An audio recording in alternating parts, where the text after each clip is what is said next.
Iran അവയവക്കടത്തിന്റെ നടുക്കുന്ന കണ്ടെത്തലുകളുമായി NIA രംഗത്ത് വന്നു. സംഘം ലക്ഷ്യമിട്ടത് സാമ്പത്തികമായി പിന്നാക്കം നിൽക്കുന്നവരെയായിരുന്നു.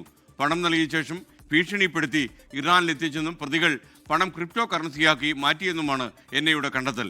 മനുഷ്യക്കടത്തിനായി പ്രതി മധു ജയകുമാർ ആലുവ കുഴുവേലിപ്പടിയിൽ തുറന്ന ഓഫീസിന്റെ ദൃശ്യങ്ങളും 24-ന് കിട്ടി. സാമ്പത്തിക ബുദ്ധിമുട്ട് നേരിടുന്നവരെ ചൂഷണം ചെയ്താണ് മധുവും സംഘവും അവയവക്കടത്ത് നടത്തിയത്. ആദ്യം ഇത്തരക്കാർക്ക് പണം നൽകും, പിന്നീട് ഭീഷണിപ്പെടുത്തി ഇറാനിലെത്തിക്കും. കിഡ്നി ലക്ഷ്യം വെച്ചാണ് കൂടുതൽ ആളുകളെയും കടത്തിയിരുന്നത്.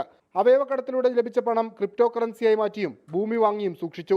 സ്റ്റെമാക്ലം എന്ന പേരിലുള്ള അക്കൗണ്ടിലേക്കാണ് പണം എത്തിയിരുന്നത്.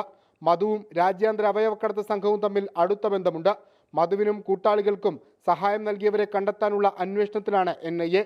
ഒപ്പം ലാഭമായി ലഭിച്ച പണം രാജ്യവിരുദ്ധ പ്രവർത്തനങ്ങൾക്ക് ഉപയോഗിച്ചിട്ടുണ്ടോ എന്ന അന്വേഷണവും ശക്തമാണ്.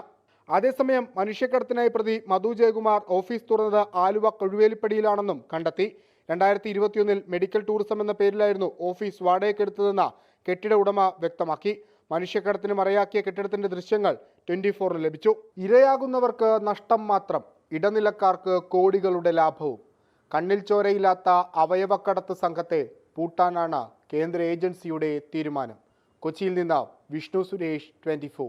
ലോകത്തെവിടെയായാലും ഏത് സമയത്തും 24 വാർത്തകളും ഓഗ്മെന്റഡ് റിയാലിറ്റി പാക്കേജുകളും എക്സ്പ്ലെയിനറുകളും വിശദമായി കാണാൻ ഞങ്ങളുടെ YouTube ചാനൽ നിങ്ങൾക്ക് സബ്സ്ക്രൈബ് ചെയ്യാം.